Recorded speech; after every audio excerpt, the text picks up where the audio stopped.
Hi friends, welcome to Nisha vibes. ഇന്നത്തെ എൻ്റെ video ഒരു വെജിറ്റബിൾ ബിരിയാണിയാണ്.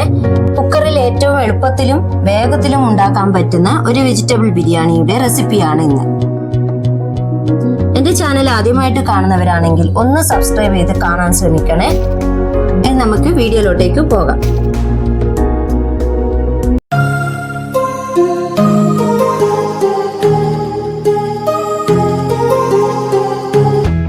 അതിനാവശ്യമായിട്ടുള്ള എണ്ണയിലോട്ടേക്ക് ഈ സ്പൈസസ് ഒക്കെ നമുക്ക് ഇടാം.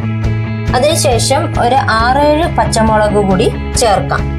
പിന്നീട് ഒരു 5 മീഡിയം സൈസ് ഉള്ളിയും ചേർത്ത് ആവശ്യത്തിന് ഉപ്പും മഞ്ഞൾപ്പൊടിയും ചേർത്ത് നമുക്ക് നല്ലപോലെ വഴറ്റി കൊടുക്കാം. ഉപ്പ് ചേർക്കുന്നത് കാരണം ഉള്ളി വേഗം ഒന്ന് വാടി വരും. നമുക്ക് നല്ലപോലെ ഒന്ന് വാടിയതിനു ശേഷം നമുക്ക് കുറച്ച് ബട്ടർ കൂടി ചേർക്കാം. ബട്ടറൊക്കെ ഇടുമ്പോൾ ഒരു പ്രത്യേക ടേസ്റ്റ് കിട്ടും. അതിനുശേഷം കുറച്ച് പുതിന ഇലയും ഇഞ്ചി വെളുത്തുള്ളി പേസ്റ്റും കൂടി ചേർത്ത് നല്ലപോലെ ഒന്ന് വഴറ്റി കൊടുക്കാം. ഇഞ്ചി വെളുത്തുള്ളി പേസ്റ്റും പുതിന ഇലയും ചേർക്കുന്നത് ബിരിയാണിക്കൊക്കെ നല്ല ടേസ്റ്റ് ഉണ്ടാവും. അതിൻ്റെ പച്ചമണം മാറുന്നത് വരെ ഒന്ന് വഴറ്റി കൊടുക്കാം. പിന്നീട് ഒരു 6 മീഡിയം സൈസ് തക്കാളിയും കൂടി നമുക്ക് ചേർത്ത് കൊടുക്കാം.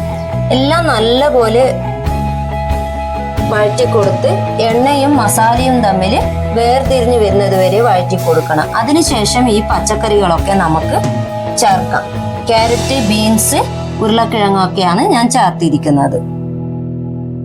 അത് നല്ലപോലെ ഒന്ന് വഴറ്റി കൊടുത്തതിന് ശേഷം വേവാൻ ആവശ്യമുള്ള വെള്ളം കൂടി നമുക്ക് ഒഴിച്ചു കൊടുക്കാം.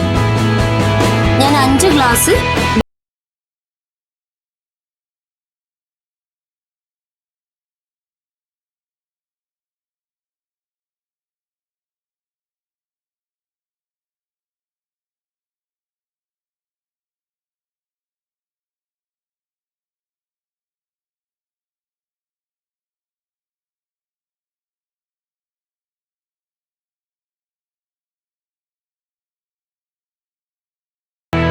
പിന്നീട് കുറച്ച് ചെറുനാരങ്ങയുടെ നീരും കൂടി ഒഴിച്ചു കൊടുക്കാം. ചെറുനാരങ്ങയുടെ നീര് ഒഴിക്കുമ്പോൾ റൈസുകൾ തമ്മിൽ അങ്ങനെ ഒട്ടിപ്പിടിക്കില്ല, ഒരു ടേസ്റ്റും കൂടിയാണ്.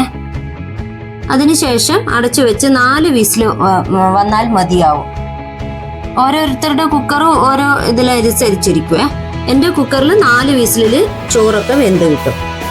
അതിനുശേഷം അതിന് കോമ്പിനേഷനായിട്ട് നമുക്ക് മുട്ട മസാല കൂടി ചേർത്ത് കഴിക്കാവുന്നതാണ്. ഇതിൻ്റെ റെസിപ്പി ഞാൻ നേരത്തെ അപ്ലോഡ് ചെയ്തിട്ടുണ്ട്. കാണാത്തവരുണ്ടെങ്കിൽ ഒന്ന് കാണണേ. നല്ല അടിപൊളി വെജിറ്റബിൾ റൈസ് ഇവിടെ റെഡി ആയിട്ടുണ്ട്. വളരെ ടേസ്റ്റി ആയിട്ടുള്ള വെജിറ്റബിൾ റൈസ് ആണ്. എല്ലാവരും ഒന്ന് ട്രൈ ചെയ്ത് നോക്കണേ. വളരെ പെട്ടെന്നും എളുപ്പത്തിലും നമുക്ക് വേഗം കുക്കറിൽ തന്നെ ഉണ്ടാക്കാം. രാവിലെ ലഞ്ച് ബോക്സിനൊക്കെ കൊടുത്തു വിടാൻ നമുക്ക് എളുപ്പത്തിൽ തയ്യാറാക്കാൻ പറ്റുന്നതാണ്. എൻ്റെ ഈ വീഡിയോ എല്ലാവർക്കും ഇഷ്ടപ്പെട്ടു എന്ന് കരുതുന്നു. ഇഷ്ടപ്പെട്ടുവാണെങ്കിൽ ലൈക്ക് ചെയ്യാനും ഷെയർ ചെയ്യാനും സബ്സ്ക്രൈബ് ചെയ്യാനും മറക്കരുത്.